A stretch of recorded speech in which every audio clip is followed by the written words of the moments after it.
Hello and welcome to another video. In this one I'd like to talk about information warfare and what I'd like to see out of it in MechWarrior Online. Now I've done several of these ideas in the past with like my video of what would I change for information warfare and some other rant videos and such. But with the current LRM PTS, I figure it'd be a good idea to put my current ideas all into one place and just to have it there for the conversation as we're currently having it during this public test. Some of these things that I want are actually already in the PTS. Some of them are probably a little easier to implement, and a couple of them are kind of crazy and more just wouldn't that be interesting concepts, but they're good to talk about of sort of what's the end goal, what makes information warfare truly engaging in this game. I have 4 main points. I want the reliability and consistency for lock-on weapons. I want to make getting sensor lock and getting range boosts for your sensors useful and important for every mech, not just missile carriers. Introducing detection range mechanics and how that could affect introduction of things like passive and active sensors. And then changing ECM to make it a little less total coverage, like you're invisible, and when you don't have it, you're really visible, just to feast and famine, and changing it around to just make it a little more interesting. So first off is the reliability and consistency of lock-on weapons. And I've stated this before in my previous PTS 1 for the LRMs, that right now, specifically at maybe higher level play with people having more and more radar deprivation, more ECM, it is very hard to maintain locks. So not only do you have to fight to get the lock in the first place, but you have to maintain that lock throughout the entire flight time of your missiles. Sometimes that is extremely hard, and I've had matches where I've been basically useless with my LRMs because it's just, I can't keep locks. Like I get a lock, I shoot, but then the enemy, getting an audible warning that they have damage incoming, goes behind cover with their 100% radar deprivation, maybe not even hard cover that would stop the missiles, but just visual cover. The lock breaks and the missiles fly harmlessly into the ground. And that really bugs me because what it does is it makes it so that when you launch missiles, it's really a roll of the dice of whether or not that enemy is in the right position in order to break lock on you. So, because it's a roll of the dice, and you're not sure whether or not any singular missile launch is going to be successful, one of the strategies people have come up with is, well, I'll just make each missile launch so large and devastating that I will eventually hit, and then I will eventually do some damage out of that. When it eventually happens, it's going to be powerful. So that's where the large mechs with 100-some missile tubes come out of, and they're just firing at everything, taking several thousand rounds of missiles and just throwing them out because it's just whatever. I'll eventually hit, and when I do, I'm taking a part off because it's so much damage.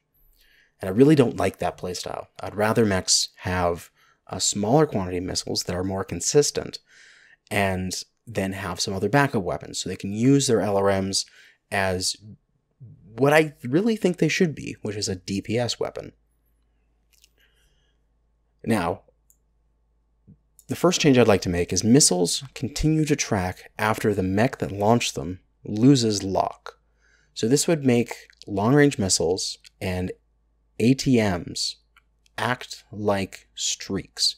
Currently, if you fire a streak missile and then lose lock, the streak will continue to track at the mech. That's exactly what I'd like LRMs and ATMs to do.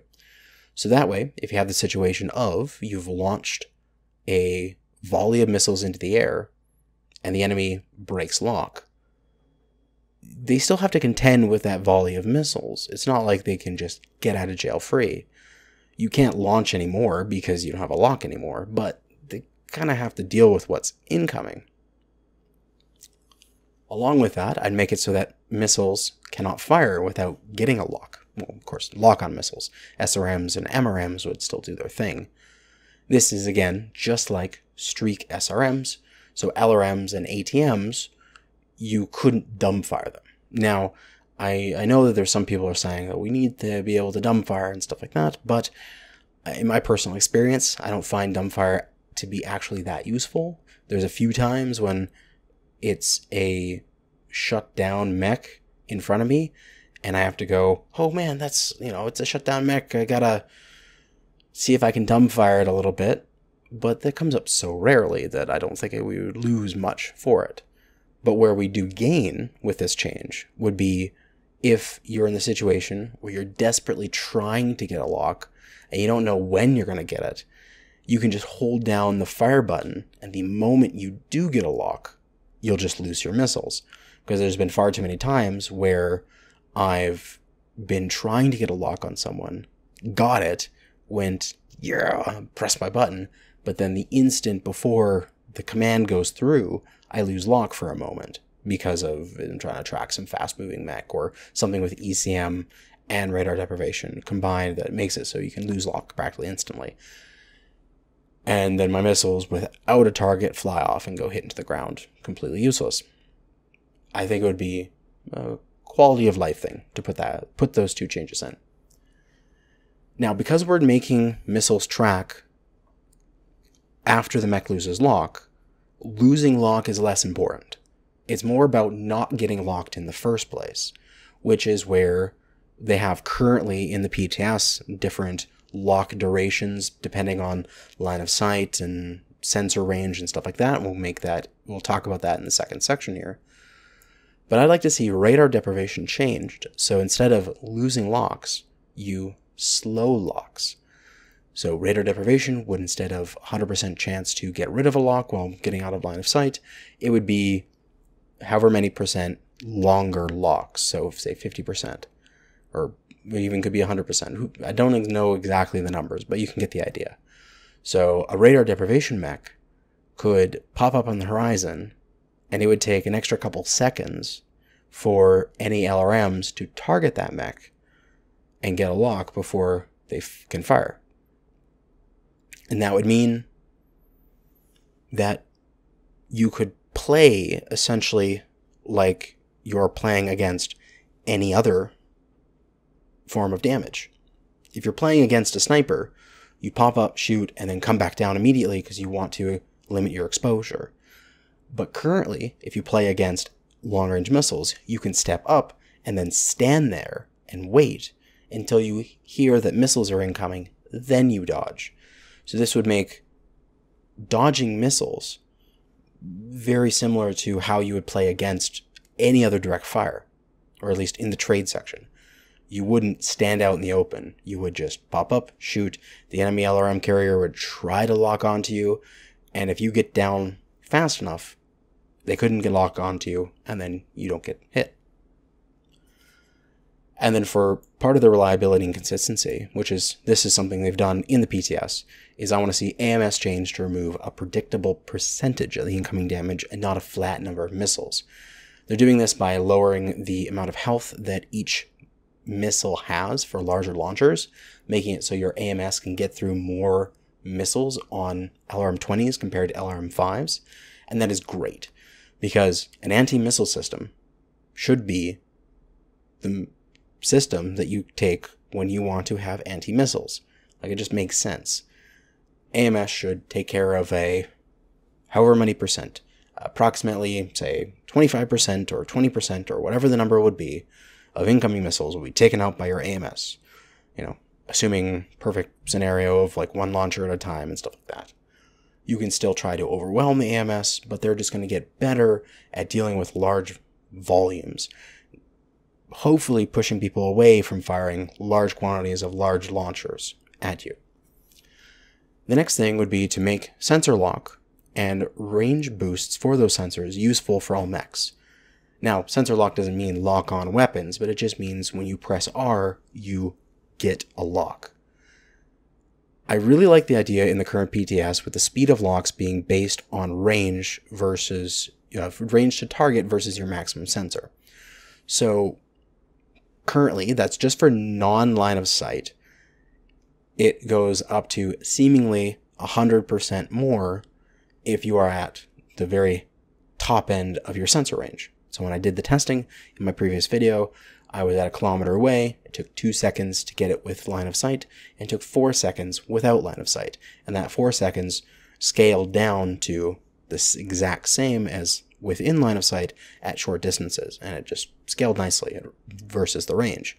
I really like that, and I would love them to keep that in there. But I'd like to see that expanded on a little bit. Maybe make it so that there is some difference when you have line of sight from close to far, because that makes sense. The opponent, when they're really far away, has a very small profile, so therefore there's less for your sensors to pick up on, and so it takes a little bit longer, and then making it worse in non-line of sight. But that's a picky thing. As it is now, it's pretty good, because there is the difference between LOS and no LOS. And now we are starting to enter sort of the crazy bits, some of the more different things. I'd like to change sensors from a flat distance to a percent power. Now, the only real reason for this is it works much better with the calculations for the next section, and that's really it. And the other part of this is convergence based on your sensor lock. This one would be very interesting. Imagine the situation of an enemy mech running really quickly, say a light mech, on a ridgeline. Behind them is the infinite skybox. So if you're shooting at the skybox, your weapons are set to infinite convergence and never converge. But you have this light running along this top of, say, HPG manifold, atop of the walls. You're a dual Gauss Madcat Mark II, and you want to snipe him. The problem is, if you lead him enough based on his speed, your crosshair will be out at an infinity and you won't converge on him. However, my idea is that when you hit a target lock, when you get that lock, your weapons are converging at that distance. So if that mech was 500 meters away and you hit R and you got the lock, no matter where you shot, it would converge at 500 meters away because you're shooting at, because you've locked up that mech. So now, instead of having your convergence set to infinity and having your Gausses sail by the enemy light on either side, you can lock him up and snipe him. And you can snipe him very consistently because you can lead him with proper convergence. All right, and we'll come back to this point of convergence, talking about detection range and such. But we want to introduce detection range mechanics. Detection range would be every single mech would have a metered range at which is detected by normal sensors. Sensors that are at 100% normal sensor power. So, for example, say an Atlas is set at 1 kilometer. That means any mech with 100% sensors would detect that Atlas at 1 kilometer away. This is compared against the sensor power of the targeting mech, and it would be increased or decreased. Say the targeting mech had only 50% sensor power. Then that 1 kilometer Atlas would now be only detected at 500 meters. So that, because you only had half of your sensor power, you detect them at half the distance. You could take various items such as Beagle Active Probe, targeting computers, command console, or things like ECM, stealth armor, various, say, radar deprivation can be changed to work with this if they wanted to. Instead of just slowing locks, it could be changed to affect your detection range. You could have all these things working in to affect your detection range value by plus percentages or down percentages, or up flat values or down flat values. And each one of these detection ranges could be scaled based on the mech's strength. So you could have two mechs that are relatively the same. They could be the same weight, they could be relatively the same size, but one is just superior to the other based on hard points and hitboxes. You could have the one that is superior have a much longer detection range so that it is more visible to the opponents compared to the one that is not as strong. You can give a mech that has, say, few hardpoints a really low detection range, so it's a very sneaky version of that mech. This allows us, with sensor percentage and detection ranges, for the introduction of passive and active sensors. So if you are on active sensors, everything would be normal. You would have your normal detection range, you have your normal sensor power. But if you flipped on passive sensors, it would take those two values and then reduce them by some amount. So say reduce them by 50%. Now you're detected at half the range, but also you can only see at half the range. You're essentially turning off that active ping so that you can get a little bit sneakier while being blind. Whatever the value would be for that, whether it be 50% or even a larger value like minus 90%. So you can't see, but you can not be seen by sensors. That'd be really interesting. This comes back to the convergence based on lock. If we didn't have convergence based on lock, every single direct fire mech would simply flick to passive the instant the match started and never ever think about, I don't need to have sensor locks because I can still shoot straight because I have, just convergence where my crosshairs are, and I can not worry about anyone seeing me. No, this is great. This is basically free stealth armor in that sense. But if you had convergence based on having locks, you wouldn't be able to be accurate with your direct fire unless you activated your sensors and got some locks for yourself. So, trying to make sure that people aren't abusing these things. And with that, we'd have to change some things for ECM. We'd have to nerf stealth a little for percentage for the detection range calculation, which we'll go over in a second. And we'll be unable to gather or relay targeting details to allied mechs. Okay, wait, no, that's with partial lock, sorry. The concept of partial lock when within detection range. So partial locks would occur when you as the observer have line of sight to an ECM carrying mech who is within detection range that has been modified by the ECM and whatever you're using. So they're within detection range, you should be able to see them, but ECM is still giving them some benefit. Not only is it doing the standard thing where it is making it harder to get a weapon lock on, but to give that a reason why that's occurring, it would be that, it takes longer to get a lock on for a partial lock than it does to get a full lock, instead of just saying, yeah, if you're within this so many meter bubble of magic, it just takes longer. What a partial lock would be is you can see the mech, you can hit R, you can get the red square around it, but nothing else. You don't get its designation, Alpha, Bravo, Charlie sort of thing. You don't get its readout of percent health. You don't get its readout of what variant it is. You don't get the top right damage readout and weapon readout as you would normally get. That is all gone. All you get is that your sensors can tell something is there, but you don't know what it is because it's scrambled. That's it. You're able to share those partial lock with your allies. They can still lock onto them as if they were normal locks with their lock-on weaponry.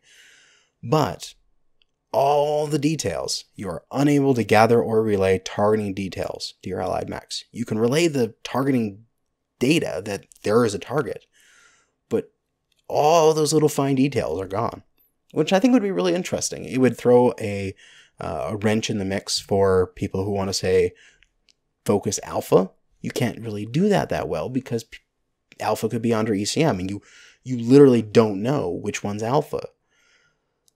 So you'd have to be better at your callouts. You'd have to go, oh, there's a mech over there. It's everyone target the king crab. King crab in this area. Like, he's just coming up the ramp now. Okay, hit him, sort of thing.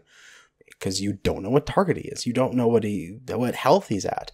You have an enemy ECM mech running at you. You can't tell where it's damaged, so you have to look at it and see, oh, he's missing an arm on that side, so he probably is weak on that side. Let's shoot for there. Or you'd have to try to keep in your head, oh, he's kind of weak on this part of his mech because I've shot him a bunch in that leg. He should be weak there. I think that would be really interesting. We're going to nerf ECM with its stealth percentage, but we're going to buff it in the sense that it's still stopping information from getting to the opponents. Now, in terms of what could be easily put into the PTS, maybe, I'm thinking the idea of the partial lock could be tried. I'd really love to see that tried in a PTS. I think that's a little bit simpler than things like detection ranges. That would require a big change in the back end of just the coding of how it works. But yeah, to go into an example here with detection ranges, let's take a look at this example. So some brackets for where different mechs would be visible. I've sort of broken them down to 150 meter brackets each, with assaults being from 850 to a kilometer, heavies being 700 to 800, mediums being 550 to 700, and lights being 400 to 550. I didn't really want to make it so that lights could get that much closer without getting targeted. I don't think that would be very fun. But if your light had a base like detection range of 450, you can still stay out at like 700 meters, and you could like ER large laser snipe with something and just have a blast. Also, that means that a lot of these smaller, weaker mechs can do these long-range support fire rolls and be a general pain in the ass without worrying about being spotted. And that means that lights that are not ECM lights can take on spotting rolls without needing ECM. ECM just makes it easier, but they can do it without because they have some level of stealth just built into it. This type of system is actually really similar to things like World of Tanks and World of Warships, and I think that might actually be a good thing to do because it makes it easier to get conversions from those games. We have a World of Tanks player come into the game, and they're going, I don't know how this stuff works. And then you can just say to them, oh, it's like your camo rating and spotting distance. That's these two numbers. And they go, oh, well, that's easy, sort of thing. Then they can just get it because they know it.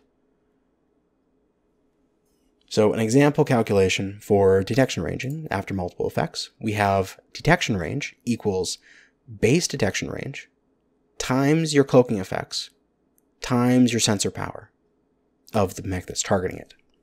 So where cloaking effects are 100% minus boosts and sensor power is 100% plus boosts. So if you have no boosts, it's just 100%, and those are just ones, which disappear when you're multiplying. So base detection range of a kilometer covered by 75% ECM and 25% BAP on the targeting mech would mean that it is detection range of a kilometer times 100 minus 75 times 100 plus 25.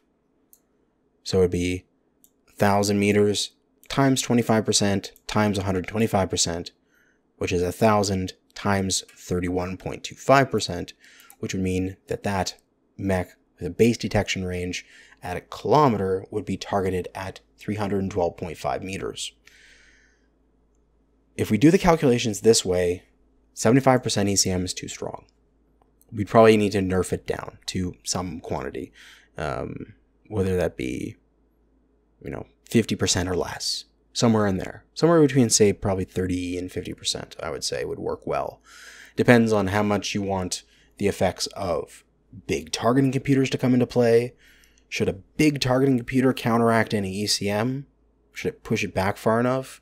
How much should a BAP counter an ECM, considering they're the same weight and same size? That kind of thing.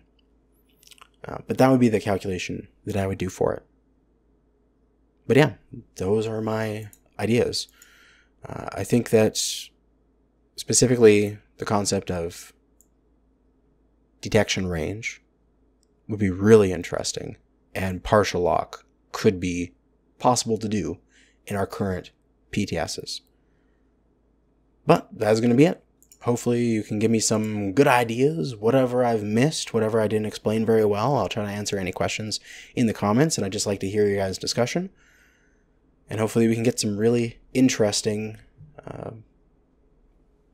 discussion out there and get some good information warfare, because it's really lacking in this game. It is a part of the game that I feel never truly finished developing. They just sort of got sensors working and then just left it there. And it hasn't had anything interesting done to it since the game came out. So if we did something like this, that would revamp it and make it really interesting. But that's going to be it for now.